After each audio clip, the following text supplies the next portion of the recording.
It's time to feel the rage. Welcome to Film Rage, where we talk movies. The doors to the cinemas are still locked, so we continue to stream. Directors and actors beware, as you cannot hide from the rage. My name is Bryce, and I'm part of the Film Rage crew, which also includes Jim. Hello, Jim.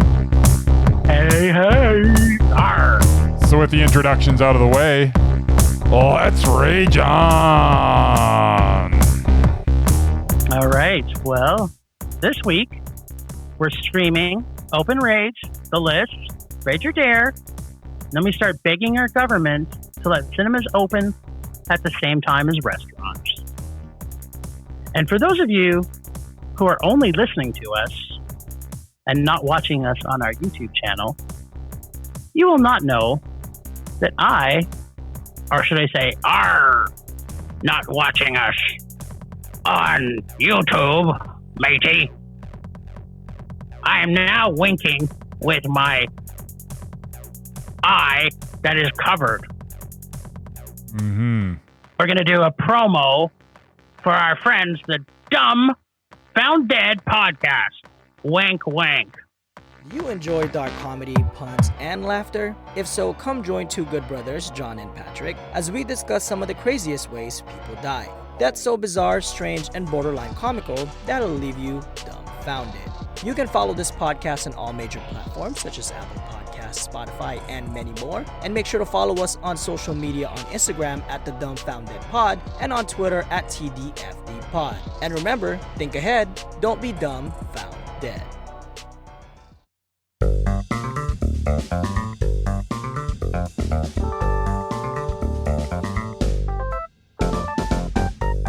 Streaming.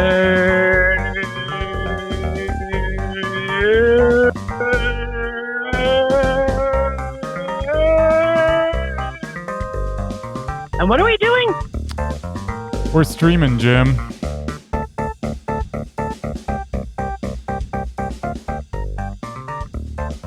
Alright, so this week we, as per usual over these past few months, have been doing a lot of streaming.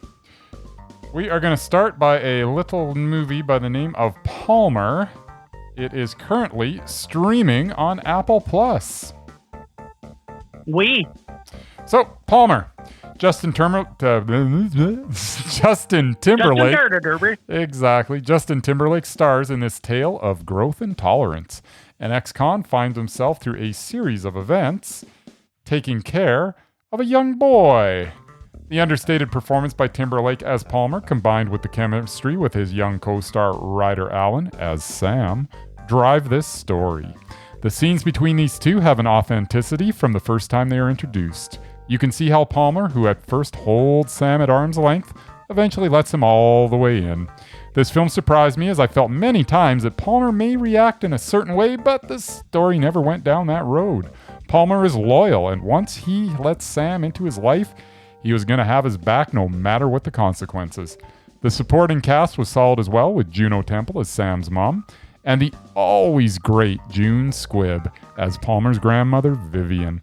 The one part of this story that I could have done without was the romantic relationship between Sam's teacher, Miss Maggie, and Palmer.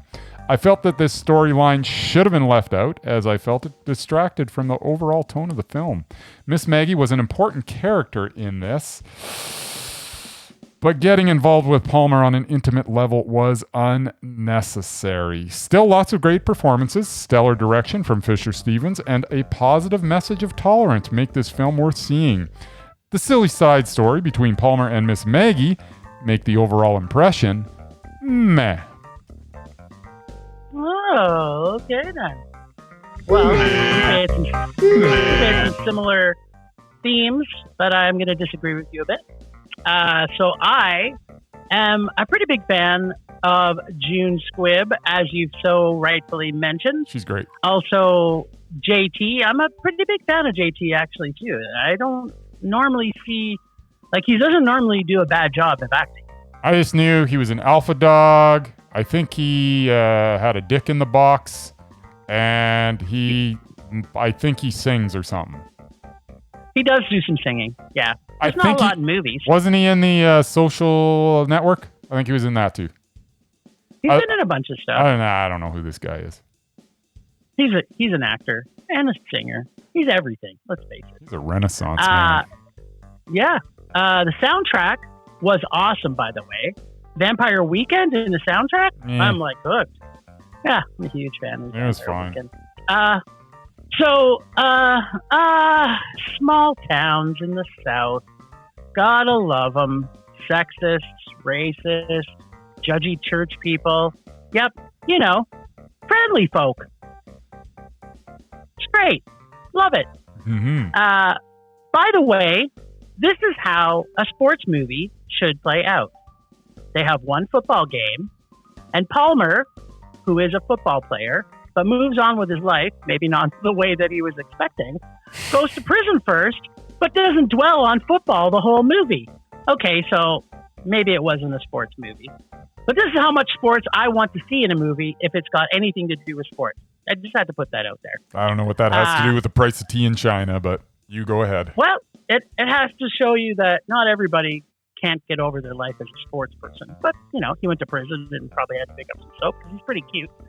I can't remember a movie where I have cried as much as I have in this film. It's heartwarming, redemptive, and sad and joyful. It is predictable, yes, but then I don't mind because guess what? I am so dialed into these great characters that were developed. JT does a great job, as does the CLF Ryder Allen as Sam. Gets a character-driven Apple Plus original Mondo. My favorite line, your breath smells kind of funny. Mm-hmm. I love that line. I think there is a couple of things we should unpack. All right, go ahead. Brought it up with the love interest. Stupid. So let's, see. You take that out. This is Mondo. Yeah, see, it didn't bother me so much. You put it in. This is it annoyed me so much that I'm like, wow, if that wasn't in this, boy, I'd be enjoying this so much more. I was loving this movie all the way up until that point. And then from that point on, it just wrecked the rest of the movie. There's a lot of good. I can kind of get it. Yeah, I can kind of get it because there was parts I don't think necessarily the sex scenes in the movie were needed. No kidding. But I don't. I personally didn't mind the fact that JT's character got something good happen to him. Like to me, it was like, here's your reward. If he's gonna have a relationship, it might as well be with an awesome person who, she was a great character. The thing is, reason why. Yeah, I got no problem with their introducing, and I got no problem of there being an attraction between them because obviously they're a couple of good-looking people. Mm-hmm. But in the context of this film, we needed not to go down that avenue. You can touch upon, yes, there's some sexual tension here, but to go all the way like they did with it just completely took away from what the movie was trying to accomplish, in my opinion. Well, that's too bad. Because I kind of see where your point is, but I'm going to tactfully, no, that's not my style. Untactfully, disagree with you. It didn't bother me enough that it made it mad for me. Yeah, it totally mad it up. Totally made it up. Okay, so do you know how old June Squibb is, by the way? I don't. I would guess that she's in her 70s. Yeah, she's 92 this year. Holy crap. 90 freaking 2. She's awesome. And she is awesome. Yes. I'm just like, what? Yeah. No, you got no arguments there. I can't say one bad thing about June Squibb. And she, as usual, I just wish that she, would have lasted a little longer because I was enjoying her so much. That scene where they're at the table there where young Sam is telling Veronica, grandma to apologize for a accusation that she made. Yeah. Little kid, way beyond his years there, and just such an enjoyable scene. And there were, every time she was on the screen and those three interacting with each other, I mean, it was gold. I just wish that it didn't get tanked by a silly side love story. Didn't bother me. But okay, here is something as we're watching the movie. Yes. And when Sam's mom goes missing, and So what happens? They try and call the mom like probably 5 times. No one leaves her a message.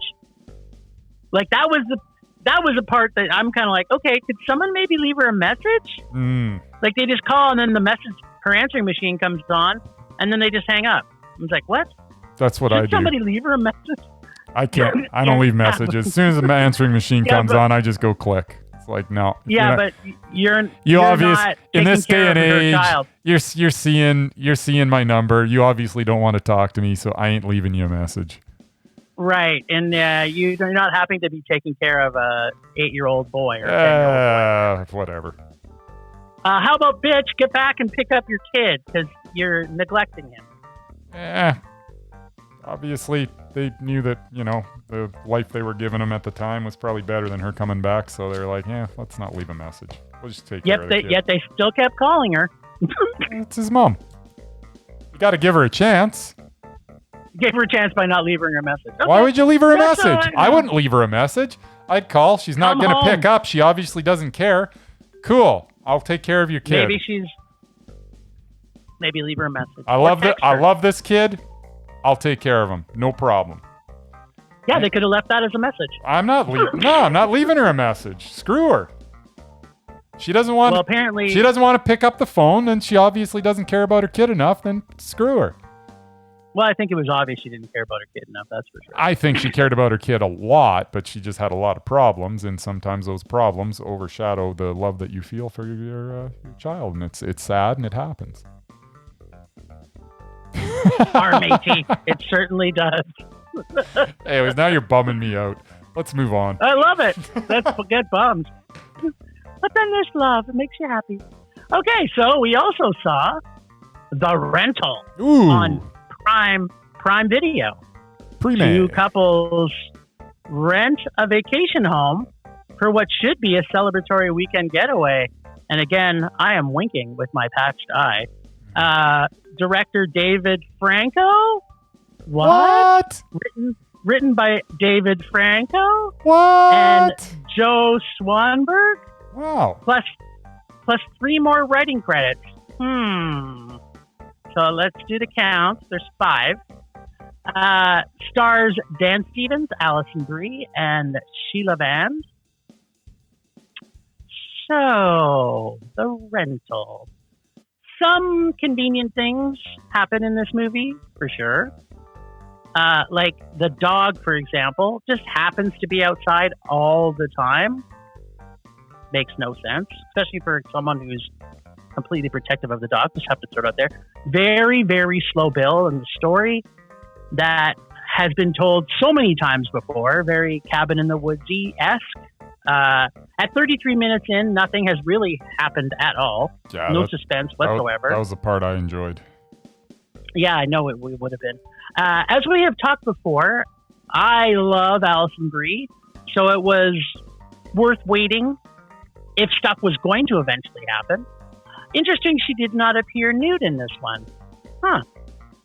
Seems to be on a kick of being nude in her movies, so I wonder why she stopped for this one. But, did they find a camera in the shower and then they can't come up with a better idea why they shouldn't stay another night?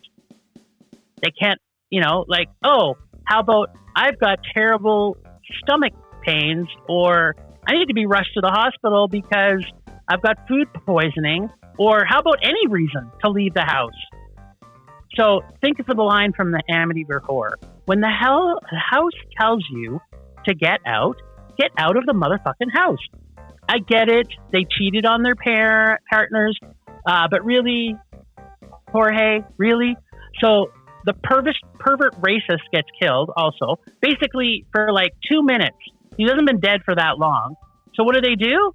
They come back in and they touch his neck. They're apparently medically gifted enough to be able to tell someone's dead by touching their neck, but not one of them knows how to do CPR. I'm kind of like, what? He was dead for no more than 2 minutes. I don't know that he was a pervert racist. I'm still undecided on that. He was 100% racist. The pervert part is maybe debatable, but he's 100% racist. That was completely shown. Everything after the death just started annoying me. Did the foreshadowing of the locked room in the basement not make you think you should check there first before you move the dead body? Or the shower goes on randomly and Alison Brie's character just looks around? Amityville Horror people, get the fuck out of the house. She sees the video upstairs that magically played by itself, and she doesn't get suspicious about why it played or who played it. So she's mad at her husband, but really? Oh, wait. She finally sees things when she gets the spikes on the road. Oh, right. That's the time you should be suspicious. Absolutely. Didn't think about it at all. For the most part, this film annoyed me pretty much from start to finish. Not a fan of slashers, as we know, at the best of times. It does get bonus points for the kill shots. It was 100% a slasher. Yeah. For the kill shots, though, when they finally came, they were satisfying. The kill shots were pretty good. I was annoyed by most of it, but not all of it. It wasn't really that original, and I didn't love it. But because it scared my wife enough for her to hide her eyes for most of the end of the movie, it gets a low meh just for that reason alone.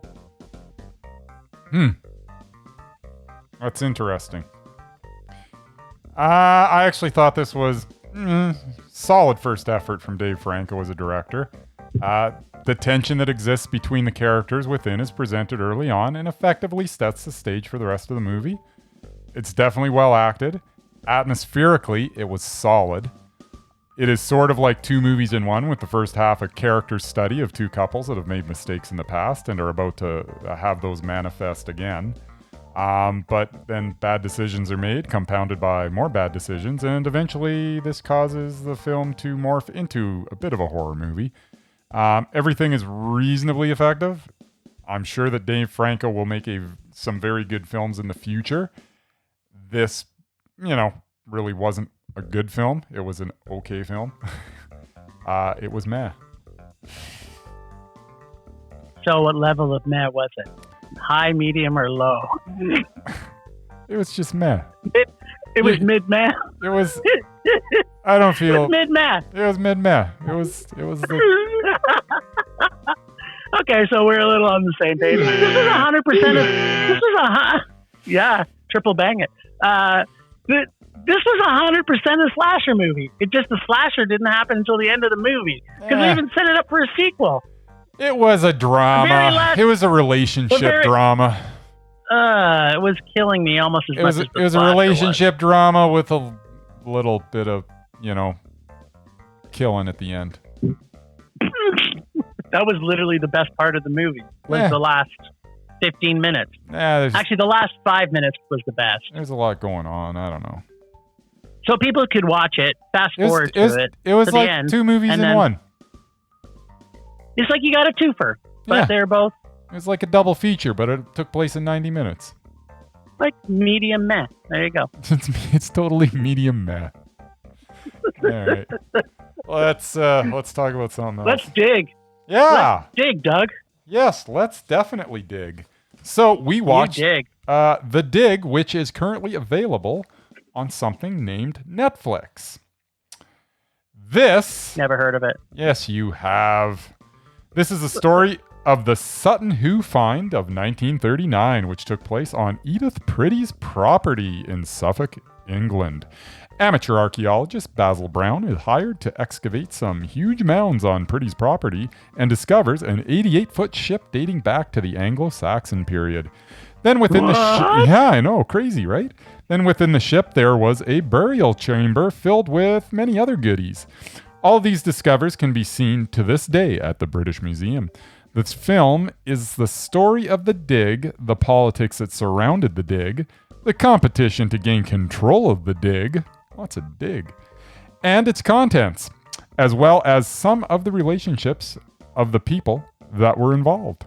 Carey Mulligan was, as usual, very good as Edith Pretty, and every time I see Ralph Fiennes in a film, I appreciate him more and more.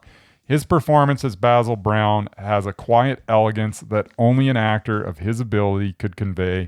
Watching Ralph Fiennes do what Ralph Fiennes does in a story that is compelling and beautifully presented makes this film Mondo. Well, now, There you go. I love this movie, and I love Ray thought Fiennes. you would. Yeah, well, I love Ray Fiennes too, but I didn't love this movie. But I'll tell you who did love it. My wife also loved it, so you were in her and both good company. In fact, she doesn't say very often that, wow, that was a really good movie, that she really liked it. But see, for me, I fell asleep 4 times trying to watch this movie. What? So that kind of goes to show you, yes, I kept trying to start watching it at 10:30 at night. You are so uncultured. Asleep every time. Yeah, that's it for sure. This was, for me, was an easy breezy story. Acting is great from everybody in it. Story slowly trudges forward, sprinkling love interest, and digging, then some joyful eating, then some more digging, then exciting finds under the ground, then even more digging, then planes crash, then there's more digging. Lots of digging. So the movie has some digging. Yeah, it was digging, and I was digging it. What was the name of this movie again? It was called The Dig. Huh, okay. That kind of makes sense. I kind of figured it was something like that after I was watching it for the 4th time. There was nothing annoying in this film. It has layers and layers and layers of characters, and the development of them was pretty much done pretty well. I felt it was a nice, easy flowing film with something for everybody who likes watching digging or who doesn't digging up stuff, as well as digging up feelings and digging up the past. You've just described everybody. Yeah. I'm describing everybody but me, perhaps. Oh, nothing annoyed me, but nothing also made me really love it. Now, Ralph Fiennes was stellar. And if he's not already, this film proves that he is mesmerizing. And I'm pretty sure he's not on our mesmerizing list. But guess who might be showing up later in the podcast? The film was pretty good, but it was just a mother-digging meh for me. Yeah, well, there you go. If I can't stay awake 3 times to see a movie, there's something wrong with the movie. That's surprising because I watched this after a hard day at work. I was actually pretty sleepy and put it on, and I perked right up because this movie was fantastic. I enjoyed every second. I loved the You love digging? I love digging. As per usual, some of the relationship stuff I could have done without, but it wasn't ridiculous like some other film that we did today. Yeah, see, I found it's funny because the love interest in this one actually annoyed me. So it's so funny how that was different for you. That's so reversal of fortune. Yep. Speaking of reversal of fortune. Okay, so this is something I just want to unpack. All right. Did we really need that many characters? Like, there was just so many characters. I'm like, why? Is this like a Downton Abbey type spin-off movie? Like, there was too many characters. There wasn't too many. Tried to develop them all. There was a lot of characters that you needed most of them, and the fact that some of them. Yeah, most of them. I could argue there was probably 4 that we could have got rid of. Yeah, maybe 2. Maybe 2. Yeah, exactly. There was at least 2. Minimum 2, maximum 4. I just had to bring that up. There was too many characters for a dig movie. And not once did anybody say the word Doug, which kind of annoyed me. Because I'm like, if you're going to say dig, you should also say Doug. But they did say a lot of the digging, so. Just watching Ray Fiennes as Basil Brown. Oof, good stuff, man. Yeah, he's great. That is Mondo. In a movie that's meant. Nah. It's good. All right. Well, I'm more excited to talk about this one, and I don't know how you feel about it. I guess we're gonna find out. Yeah, we got to see, thanks to your recommendation. This was my always great. Yes, it was. My recommendation is always friend. great, but it's Our Friend. Yes, it was originally called The Friend, but it is now they changed it to Our Friend, which I I don't know why they did I that. kind of like it as Our Friend. I think Our Friend makes sense. they should have kept The Friend. When it did the festival circuit, it was circus. When it did the festival circuit, they called it The Friend. But yeah, now they should have just called it Friend. How about just Friend? Yeah, Friend. Okay, let's get rid. What do we need? R or the? Just Friend. Yeah, get to the point, man. Superfluous words that mean nothing. Yes. So, all right. Our Friend. Yeah, Our Friend. After receiving life-altering news, a couple finds unexpected support for their best friend, who puts his own life on hold and moves into their family home, bringing an impact much greater and more profound than anyone could have imagined. Director Gabriella Cowperthwaite? Is that how it's pronounced? Cowperthwaite? Cowperthwaite? Or is it Cowperthwaite? I'd say it's Cowperthwaite. Cowperthwaite. And written by Brad Inglesby? There you go. Inglesby. And based on Matthew Teague's article, The Friend. Yep. Okay, so do you see how many writers were in this? I'm just saying. Mm-hmm. There was one. There was. Based on a second one. Yeah. It stars Jason Segel, Isabel Kai, Violet McGraw, and who else? Isn't that funny? IMDb doesn't even mention him. But motherfucking Casey Affleck. Yes. The best actor in the Affleck family. I said it. That's arguable. Let's move. They're both so good. On. I don't know that we need to. Yeah. I think everybody knows. I think everybody knows Casey's better. Soundtrack was outstanding, mixing classic and modern music into this film. This is a bit of a weird plot and not your typical rom-com drama dying of cancer type movie. Not sure how many people would give up their lives for their friends. Jason Segel does an outstanding, amazing job in this heavy dramatic role. Yet again, another known comedic actor who is normally not all that funny, but he gives great drama. Not even halfway into this movie, I already felt more for these characters than I do in most films by the time they get to the end of it. Gabriella Cowperthwaite does a great job of weaving the story and character development into a fantastic, caring, unconditional love story to be remembered for years to come. Cherry Jones was a pleasant surprise as Faith. What a great name for a character so full of faith. I freaking love her in everything. I love the concept that one person can make a difference. Like when Jason Segel's character was super depressed and he was going off to kill himself. And Game of Thrones warrior babe saves his life by calling of him to come for a walk. Or that calling someone stinky butt can prove their love.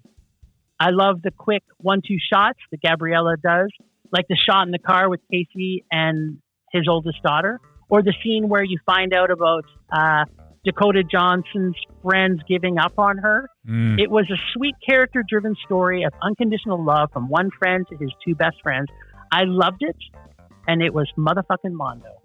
And I got some things to unpack, but we'll talk about that after. All right.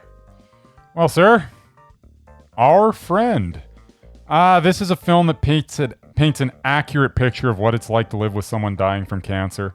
From the caregiver fatigue to the guilt of taking some time for yourself, even though you really need to get away.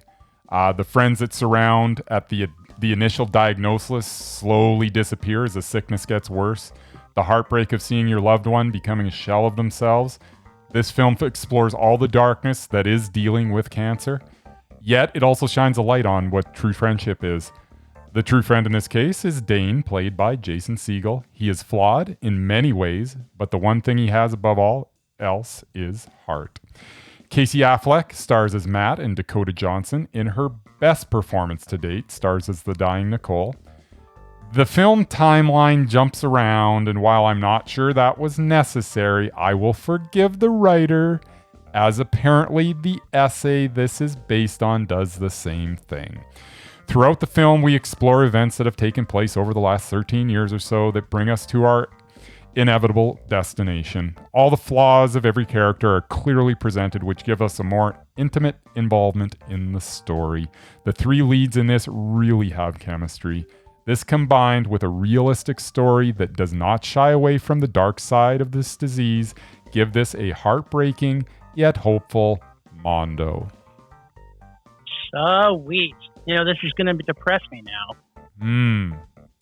Because we're going into the next segment and I am on a high. But let's unpack a few things here. Yep. Okay, so seeing as how you're a super selfish person, do True. you think you would ever do anything of what Jason Segel did? Could you see putting your life on hold? And I'm not just saying for me or your better half or for maybe your mom or your dad. Would you ever do that? Would you ever?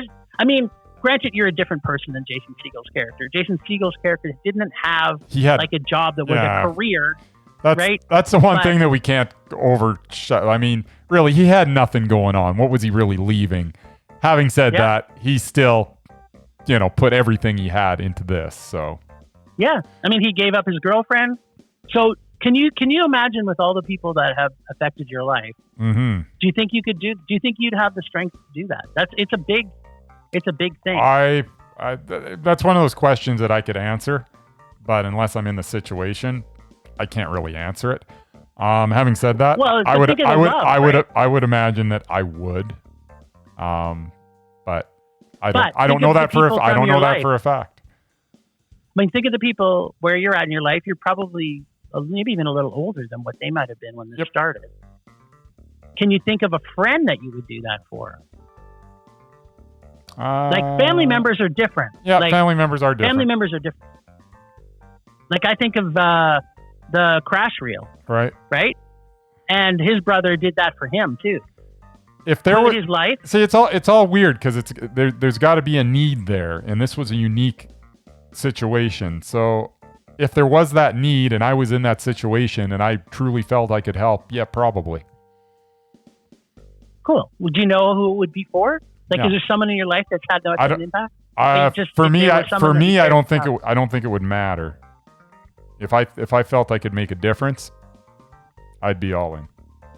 Unless it was going to cause me like ruin, I was going to, but I could take a year off or whatever, and I could help someone out. That wouldn't be a problem.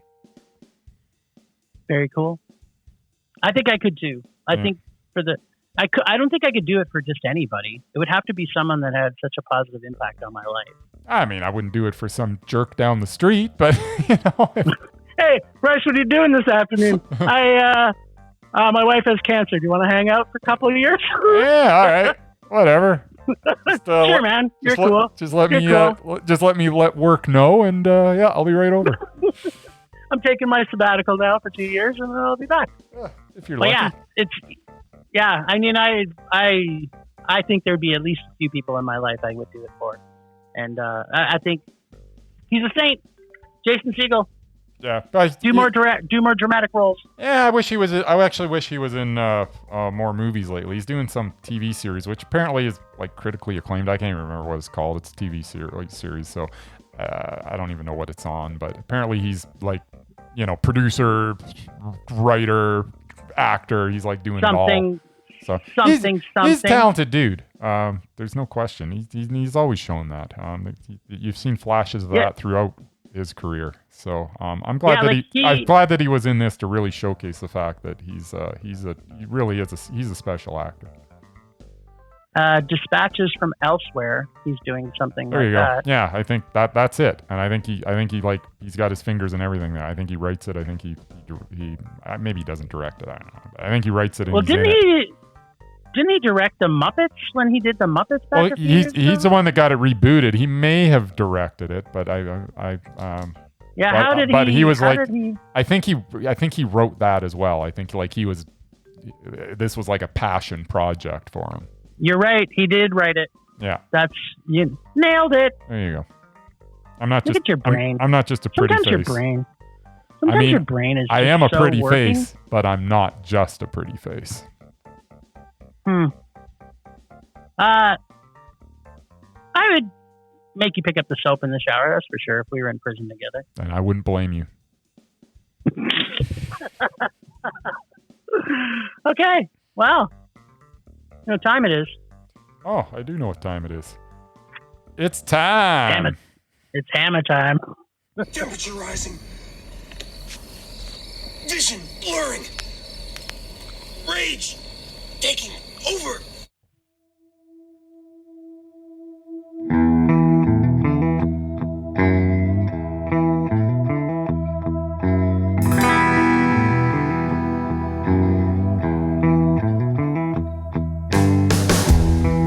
Oh, baby. The COVID is starting to make us crazy. Yeah. And inclusive of that, apparently, is our fucking government. And so my rage today is backhandedly at my government, but 100% selfish in the fact that I do not feel, and we've talked about this before, I don't feel safe going to my Safeway because the amount of idiots that are walking around there bumping into people and not even knowing where the hell they're going. But we can open up fucking restaurants. So restaurants are officially opening where you can go and dine in them. Now they may be lower capacity, but you cannot tell me a restaurant that has a 9-foot ceiling is going to be safer than a movie theater that has like, I don't know, 50-foot ceiling. So there's tons of airspace, A, and B, we've already been there where we are social distancing and we could see this. It makes no sense to me. I'm so angry that this is going to be in stage 4, that we're not going to get to see theaters. And if our freaking theaters / cinemas go bankrupt while these stupid fucking governments are making stupid decisions that, oh, let's send everybody to restaurants because they're way more important. Guess what? There's probably 100 to 1 number of restaurants to theaters. I'm guessing 100. What do you think? Maybe 1,000? 1,000 restaurants for every one theater? I mean, I don't know how many restaurants we have in our city, but there sure is a lot of them. Yeah. I mean, in my neighborhood alone, there's probably 20 restaurants. That's 20 to 0. Yeah, 20, because there's no cinemas in my neighborhood. Exactly. I mean, if we can, there's probably maybe 12, 13 cinemas we have in the city? Maybe 20. Maybe 20, right? Just maybe. There can't be 20. Well, you count it out while I rage. I'm sure it's somewhere around 20. You go ahead and rage, and I'll get you a number there. Yeah, so I think it's 20. But there's no reason why, with social distancing and proper management, which I've never felt safer than when we were in our independent movie theaters, because the spacing was done so well and everybody's wearing a mask watching the movies, and we are going to miss some of the best movies. I mean, I'm not sure if the new reboot of Super Friends is going to be as great as everybody's hoping it is, but I'm sure it's going to be better than the original. Zack Snyder's hopefully going to give us some darkness. But that's a movie that we're not going to see in theaters, which is the only place you should probably see it is in theaters or at Bryce's house. And even then, I won't be able to. So it's like, what the hell? I'm just so angry. I'm so tired of this disease, and then government's doing stupid things. That's my rage this week. I want to go back to the cinemas, and there's too many movies coming out that I'm going to have to see it on my 60-inch TV, and I'm not happy about it. I think there's only like 12 cinemas in the whole place. I think there might be less, because I think I counted the plaza. Oh, wow. Anyways, there's not a lot. Yeah, that's even more depressing. Mm-hmm. It is. It is indeed. All right, sir. Well, What's on your mind? What is on my mind?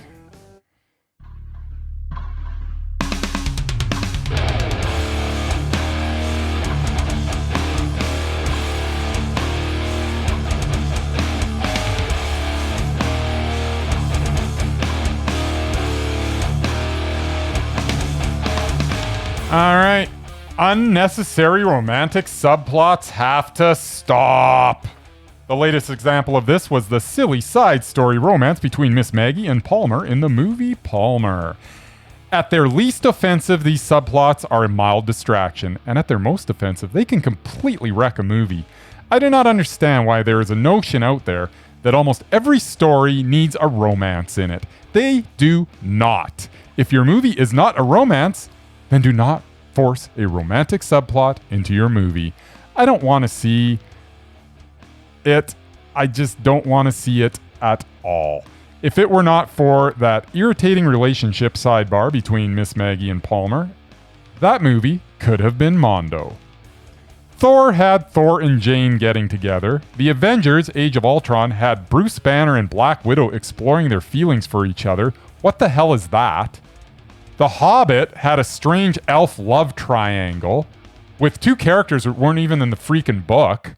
And don't forget the inexplicable relationship between Uhura and Scotty in Star Trek V, The Final Frontier.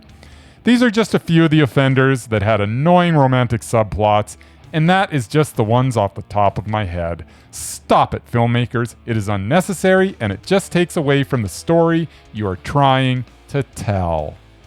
That's my rage, Jim. Well, I disagree with some of it, because Uhura and Scotty was one of my favorite love interests of all movies of all time. Stupid. The fact that Scotty finally got to hook up with anybody, let alone the hottest person that's ever walked into the Star Trek universe, was the joyous moment I've had in any Star Trek, war, or battle sequence ever. Star Trek, thank you for giving me Uhura and Scotty. That's what I want to say about that. And I'm not gonna. I disagree with you on Palmer. So there we go. And yet, I thought it kind of ruined it for the dig. So it's funny you didn't bring that up. Because it didn't. Because it did. Having said that, you could leave it out there too, and I'd be just fine with that. Hey, there you go. See, so you're proving your point. If your movie isn't a romance, get rid of the romance. It's not needed. I don't know why Hollywood seems to think that this has to be done. I mean, literally, there's nothing that's even close to that in The Hobbit, but Hollywood gets a hold of it, and I don't even like Peter Jackson. Does he not have any control over it? Like, I don't understand how this got in there. Like, it just made absolutely no sense. Maybe he's a romantic at heart. Who knows? Peter Jackson's a lovable guy. He's like a little cute bear that you can hug and stick in your pocket and watch a love story with. Peter Jackson. Yeah, he's a bear. I love him. He's a lovable bear. That's fantastic. Oh, Peter Jackson. Wow. Rage subsiding. Pulse slowing. Anger fading. Mm-hmm. Okay, well, I'm only going to throw some mesmerizing out this week because I've dropped a few bombs already in this week's episode. So the first person I'm going to bring forward shouldn't be surprised because we've talked about him already, and that's Ralph Fiennes. He likes to be called Rafe. Oh, Rafe. Okay, Rafe Fiennes. I don't know. I've got an uncle. He spells his name the same way. His name's Ralph. My father-in-law's named Ralph, and it's spelled the same too, but whatever. You can call yourself whatever you want, as long as you act as mesmerizing as Rafe Fiennes. Yes, indeed. I'm assuming that's a yes. That's not even really a... I didn't need to ask you that. That is a slam dunk. It's a yes. Okay, so I think you're going to also agree with me on this one. Go ahead. And I'm going to put June Squibb forward. Yeah, done. Yeah, I mean, when was the last time you've seen her in a movie where you didn't think to yourself, does it really matter if anyone else is in this movie? She's so good. Right? Yes. I mean, here you have, crap, what was it called? Was it Kansas? The one that, God, what the heck? Arkansas. Arkansas. No, not Arkansas. Oh, no. Maybe that. But, Kansas? No, what was the one? Oh, but she wasn't in Arkansas. No, she was in, oh, man. It was with, oh, wait, I'm going to look it up. But, yeah, I mean, she is Nebraska. There's the one I'm thinking of. Nebraska. I knew it was a place. Arkansas, I knew it was a place. Nebraska. Whatever. I knew it was a place. Yes, Nebraska. She was like, there's amazing, like Will Forte did a great job in there. Bruce Dern was fantastic in there. Yeah. And Bruce Dern's great in everything. Yeah. But, she stole the show. She really did. It doesn't matter what she's in. True that. Yeah. And she's 92 years old. Yes. You told me that. I was like, what? Well, she'll be 92 in November. But she's got 3 other movies coming out this year. That's fantastic. I know, right? I can't believe it. Yeah. Okay, I'm gonna give you one. I'm gonna give you one more. One more. What do you got for me? Make it good. I'm gonna give you Christian Bale As mesmerizing. Christian Bale is mesmerizing. So what piece of crap has he been in lately that he couldn't be undoubted? I don't know. Let's find out. I'm pretty sure he was in something crappy. Otherwise, he would have been put forward as the other. Yes. I'm trying to think what it could have been though, because I seem to enjoy basically everything he's been in. Yeah. So let's go. Let's back it up. All right. So he's in Ford versus Ferrari, which was Mondo. Mondo. He did Vice, which was Mondo. Mondo. He did Mowgli, but that was just her voice. Doesn't count. Yes. He was in Hostiles. Mondo. Which was a meh for me. It was a meh for me. Mondo. And then he was in The Promise. Promise. What was the promise? The Promise was set during the last days of the Ottoman Empire. The Promise follows a love triangle between Michael, a brilliant medical student. Yeah. Unfortunately, personally, that was a meh for me too. See, that was a meh for me, but another one was Mondo. That's actually a double meh for me. So let's keep going back. The Big Short was a Mondo. Mondo. Yeah, King of Cups. Knight of Cups, which close. I did not see. Knight of Cups I did see, and it was Knight of Cups. Meh. Meh. Okay. And then you've probably seen this one. It was also a mess for me. Was Exodus, Gods and Kings. Yeah, that was actually meh too. So that gets me into back meh territory. So we both. He didn't make it either one. But then you go to American Hustle, which I don't actually love that movie. That would have been a meh for me. Mondo. Out of the Furnace. I know I've seen it, but I don't remember it. Why? Yeah, I actually like that one. I liked it way better than American Hustle. That would have been a Mondo for me. Oh yeah, now that I'm looking at Mondo. Yeah. Yeah, so he's mesmerizing, but he's not. He's so not, close to Mondo. Yeah. In fact, he's probably got a better Mondo percentage than some of the guys that we have in Mondo. He just happened to make a back-to-back for the both of us. So. And both different movies. Well, no, one of them was overlapping. He could have been, or I should say, as some of the guys we have in Undoubted, he's probably got a better overall percentage of Mondos. Yeah, I would agree. Because I'm just looking down at this, and there's a whole lot of Mondo in here.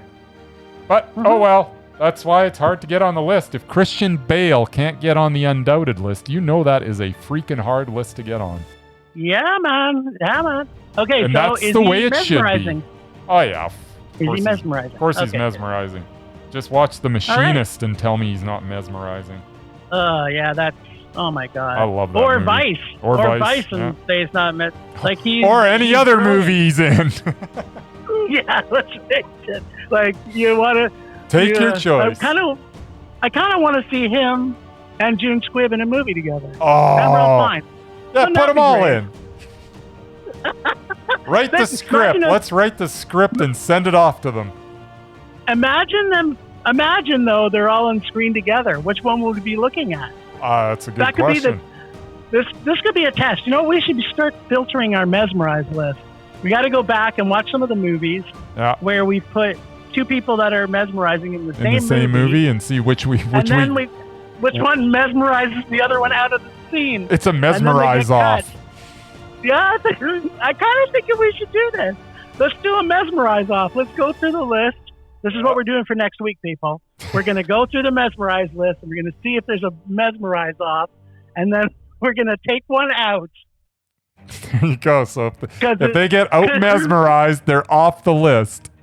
I don't like it. That's right, but then we got to make it. It's got to be unanimous. So if we both come up with Yeah, because if we both do the same movie, no, I thought they were best.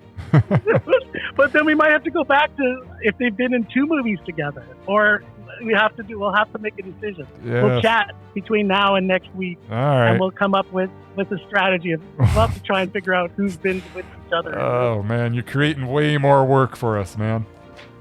I love it. I mean, football season's over pretty much, so yeah, you're one game to numbers. go. Yes, that's right. So you're gonna have nothing but time. That is true. I'm going to pass the baton to you to start making lists. Ooh.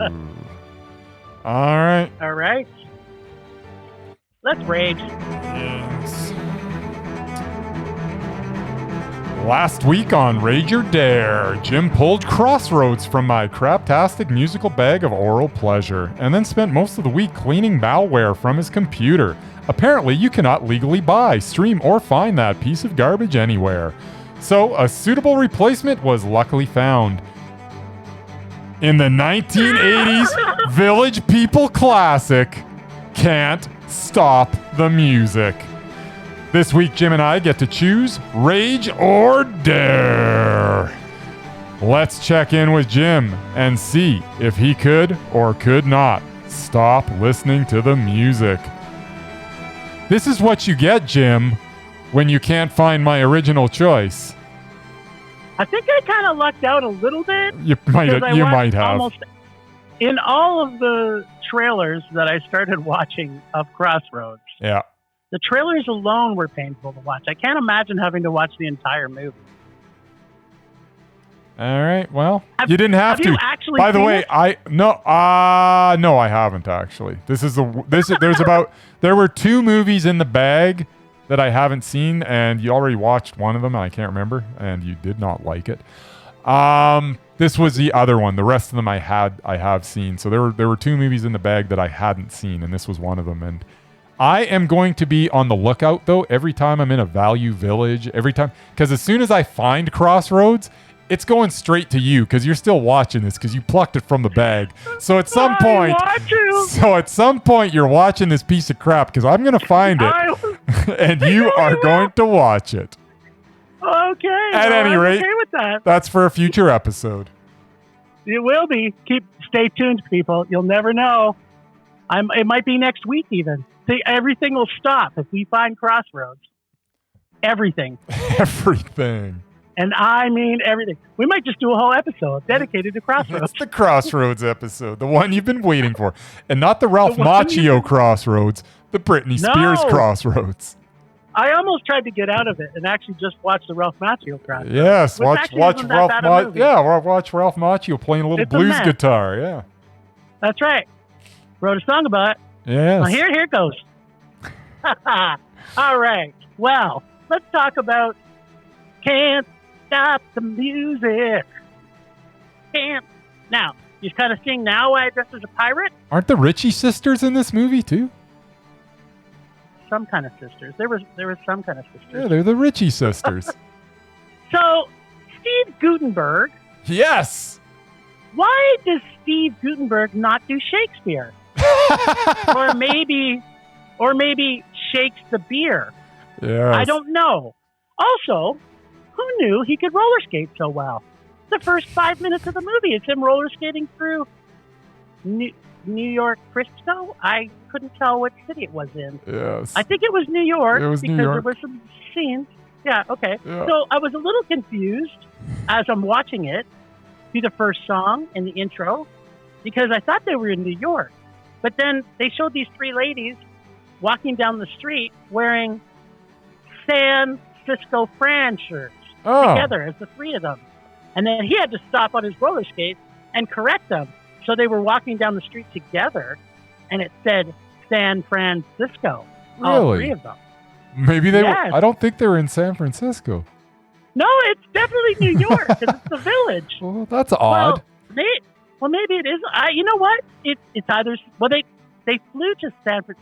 Anyway, it was really. That sounds like a hilarious scene, by the way. Did you laugh as hard as I'm picturing you right now? I was. Yeah. So hey, yeah, it's coming. Because Steve Guttenberg has some tremendous comedic timing. I mean, just watch them. Just watch them Police Academy movies. I have the whole collection. I'm sure you do. They're really bad awful. So in 1978, let's go back in time. In 1978, yes, Guttenberg makes, and probably one of the best movies of the 1978, Boys from Brazil. Okay, that movie is outstanding. That's a good movie. Then in 1980, he makes this movie. Mm-hmm. And then after he makes this movie, he also makes another amazing film in Diner. Yep. So he's literally created a rage sandwich. Yes. He's got two Mondos as the bread, and he's got Can't Stop That. Like, his career should have been over after making this movie. The first 5 minutes in, I was thinking to myself, wow, this is the best bad movie I've ever seen. The first 5 minutes was awesome. Switching up the girls to say San Francisco, it was classic Steve. It was fantastic. But then I got to minute 6, and boy, was I wrong. 15 minutes into this movie, my sexuality was in severe question. So many hot people, be them gay, be them straight, all in this mixed up roles. I couldn't figure out what was happening. I wasn't sure what I was watching. It was so confusing. So much sort of hinting that some of the people in this movie might be gay.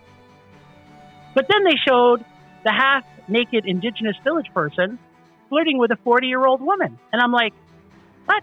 What's happening here? Is he gay or is he not gay? Like, I always thought, that was the greatest thing about the village people. They were loud and proud and gaying on the street. No, apparently in this movie, in the 1980s, it still wasn't safe to be gay in a movie. Where they hint at it so many times, they actually talk, they're from the village. These people are weird. They have Caitlyn/Bruce Jenner actually making fun of the fact that these people are weird, but they don't come out and say any anti-gay things. They just hint at it everywhere. And it's so badly done. So the village people wear their stereotypes in their everyday life. This is something I did not know. Who knew Philip A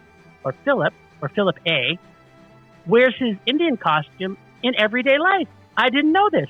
And I did love that all the villagers were brought together in this super duper group in a way that was way ahead of its time. It was like a gay Avengers uniting to save the world from not having enough disco. Almost each one of them having their own private entry song to showcase their limitless talents. Oh, wait a minute. Maybe not all of them. Mm-hmm. They kind of started to do that, and then they changed their mind, and not everybody got to sing their own intro song. So I was a little bit confused by that, too. Other than this, I'm not sure what the plot for this movie was. So we have the village people music in conjunction with Steve Guttenberg's unlimited skills of acting and comedy. And it's basically the coming together of the village people. So was this a biopic? I'm not really sure. So let's have a quick recap. First off, I'm a big believer in UBU, but I'm not sure if dressing like a Native American all the time when you're not one is inappropriate or not, even if it's 1980. Acting was not macho, man. Songs very much do stop the music. The plot was left in the drain with a YMCA. Dialogue was ready for the 80s. See what I'm doing here? Yes. Caitlyn Jenner's alter ego Bruce was not Magic Knight. All in all, this movie was funny bad for a while. Then it got progressively worse as this film went on and on until it was no longer funny. And by that, I mean 6 minutes in. The only saving grace was the 10-minute concert of the one song at the end of the film that never ended. It was the song that never ended. It kept going on, and more of the characters would come out and dance to it. There was so much glitter. I felt like I was at a gay rave. It was really the best part of the movie, was the last 10 minutes. Also, I'm not sure why anyone thought it'd be a good idea to put Bruce Jenner in this movie, that he could potentially act. I mean, what was he, the cast lead at the time? I don't get it. What was happening here? I don't know. Never thought I would ever say this aloud, but I wish this musical had more music so that I did not have to hear the god-awful dialogue that was being portrayed. And the icing on this musically turd-decorated cake is that the only way I could stream this terrible 80s blunder was to buy it. So now I own this in my collection forevermore. My favorite line, this definitely calls for tits and tears. And my favorite scene is where Bruce Jenner almost burns his penis off. I guess a few years too early for that one, maybe. Wah, wah. Yeah. This had the gayest band on the planet, and they had to skirt around the fact that they were gay through the entire movie. Although, now I know how the group was formed. So, yeah, I'm convinced this is a biopic. There you go. You know what the best part of it was? It was terrible. It was over 2 hours long. It was 2 hours long. I always love it because, when I was trying to find Crossroads and Monique's going to me, why are we trying to watch this movie? I'm like, I have to watch this movie. And then so when we had to get this one, she's like, she was doing work and she comes out halfway through. She says, why are you watching this? This is the replacement for Crossroads. Yeah. But we were both glued to the set when they actually went to the YMCA to film a video. Right. Because everybody was naked, including the main actors and everybody. It was just like a big nude fest. So it was great. Yes. So it sounds like you really enjoyed it. Yeah, it was a rage. Yes. It was not 9 Lives quality, but it was pretty close. It was pretty close. All right. That made me pretty happy. So what are we doing? Do you want to pull from Murray or do you want to pull from our bag of Dare? Honestly, there is such a big pile of crap on my desk right now. I've got the Dare bag here. I think we go Dare. Let's do it. Just because there'd be a lot of dead air while I look for Murray's bag if we go the other way. So let's pull it out, see what happens. I know it's going to be glorious because that's all I get from this bag. No, you forget. Every time I'm involved, it's not always glorious. It might end up being a mess. That could be the balance of it. All right. So, what does that say? Oh, go over a little bit more. Dog Eat Dog from 2016. Dog Eat Dog from 2016. Have you ever seen it? I want to say maybe. I'm curious. Let's just look this up. It has Nicolas Cage, Willem Dafoe. A crew of ex-cons are hired by a Cleveland mafioso to kidnap the baby of a rival mobster. We get more baby. Yeah, I've seen this. And Nicolas Cage is in it, so it can't be bad, right? Having said that, I just watched Vampire's Kiss last night. Was it last night? Oh, it's about time. Is that the first time? No, I've seen it before. I had forgotten how absolutely glorious Nicholas. I don't even know what that accent he was doing. It was part kind of Greenwich blue blood, part kind of Valley Girl. Like it was bizarre.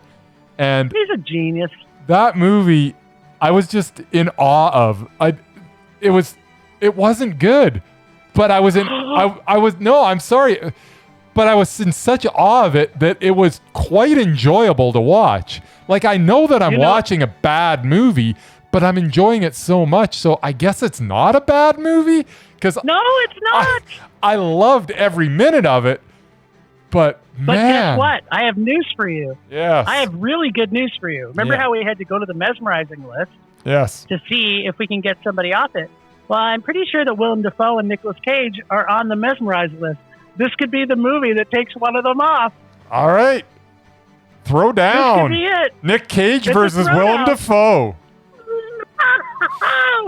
Actually, I just have to double check. I'm pretty sure Willem Dafoe is on it. We know Nick Cage is on it because he got on there with George. Yeah, Willem Dafoe's. I'm positive Willem Dafoe's on it. I'm pretty sure he is too. Oh, But this is- just got a whole lot. This is dog eat dog. Yeah, it is because they're definitely both mesmerizing. Yeah. Let's see who the Yeah, alpha Willem dog Dafoe. is. William Dafoe was our 1, 2, 3, 4, 5, 6, 7, 8, 9, 10, 11, 12, 13, 14, 16th person we put on the list. There you go. And Cage is at the bottom, pretty close to the bottom of the list. This is a mesmerize off, people. Yes. This is awesome. This is exciting. All right, so dog It eat has dog. to be unanimous. Yeah. It has to be unanimous. Yeah, no, It has to be unanimous. if I pick Cage and you pick Defoe, then they're both still on. They But both if we stayed. both pick one of them, the other one is done. Gone. Oh, Never to I love return. You're off Never the to list return. forever. Unless What they make unless? a new movie and unless they take someone else off the list. So if they go against another mesmerizing in another movie, then Ah. that person comes off. It's like they took their spot because they can become more mesmerizing as they get older. Right? We're going to have it's to go. possible. I don't know. I got to think about all this. You got too many scenarios running through my pea brain right now. It's true. I love it. Yes. All right. All right. Well. Whoa. This was such a mind blow, people. This is like so much fun. I hope you guys enjoy listening. Thanks to all the Ragers for listening to our show and supporting us. We can't thank you enough. We hit 3,000 followers on Twitter recently, and we want to thank all of them as well. Thanks to Extended Film Race crew of Leonard Conlon for artistic vision and photography, Evie at Leonard Conlon Photography. And but buddy, we miss you. We want to do some more work with you. So let's get together when this is over. Listen to us on podcast streaming sites everywhere, and check us out at Film Race YYC on Twitter, Instagram, and Facebook. Check out our Facebook. Check out our website at filmrageyyc.com. We're always wanting your feedback to make this a raging blast for our listeners. So please go on social media, Apple Podcasts, our website, or Podchaser, and give us feedback. Or give us some dares. Could you bring us the next 9 Lives? Could you bring us the next Don't Stop the Music? Please make us rage. No matter what you do, please make us rage. That's it for this week. Rage on. Rage on.